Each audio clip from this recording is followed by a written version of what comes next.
You've just invested $50,000 in a top-of-the-line server rack. It is packed with multi-core processors, massive hard drives, and plenty of RAM. But right now, sitting unpowered in your server room, all that expensive metal and silicon is effectively the world's most costly paperweight. It cannot process a single calculation on its own. To make it work, that physical hardware needs a brain. It needs software, the virtual instructions telling the machine what to do. This virtual brain operates on two levels, a foundational system software level and an applications layer on top. For a business leader, understanding these two layers is the key to making the strategic choices required to activate your hardware investments and turn them into functional workstations. Let's start with that base layer, system software. The most critical piece of this is the operating system, or OS. The OS manages all the physical hardware components and provides the interface you actually interact with. The major platforms include Android, Apple, Windows, and Linux. Choosing between these is a major decision. Creative agencies typically choose the Apple ecosystem for high-end design workflows, while corporate accounting firms select Windows for enterprise security to manage financial records. When a business grows beyond individual workstations, they rely on a network operating system, like Windows Server. This coordinates the flow of data, managing file storage and network permissions across hundreds of employee laptops simultaneously. The operating system you select dictates the entire technical foundation of your business and defines exactly what workflows are possible for your team. Once your operating system is in place, you need tools to execute your daily work. This brings us to the top layer, applications, commonly called apps, and specifically productivity software.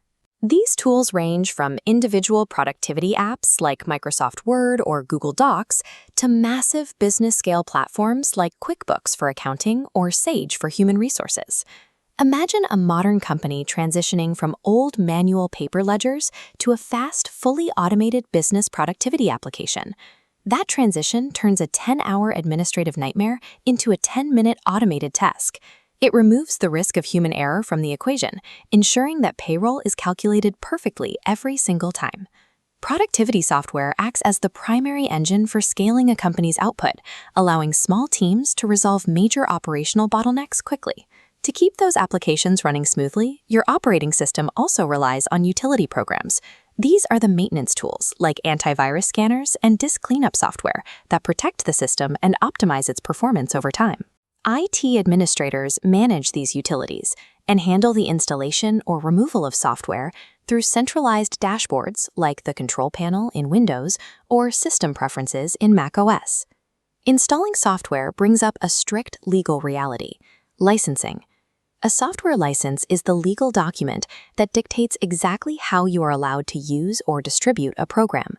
When you download an application, you will typically see a prompt like this Red End User Licensing Agreement, or EULA. This outlines the standard legal contract between the software publisher and the individual user. For a growing startup, managing 50 separate single-user licenses is a logistical nightmare, and illegally sharing them creates a massive liability. The solution is a site license, or network license, which covers all qualified users in an organization under one unified agreement. Securing the proper license is a core financial strategy. It saves money, streamlines network-wide software updates, and prevents massive compliance fines down the line. Every software selection you make directly shapes your overall business strategy. The right operating system empowers your specific industry workflows. Productivity applications multiply your team's output, and correct licensing protects your bottom line. You don't need to write a single line of code to be a great business professional. You just need to know how to deploy these tools so your team can work without technical or legal friction. Think about a business you have worked for or frequent often. What is one piece of software they rely on, and what would happen to their operations if it suddenly disappeared? Let us know in the comments.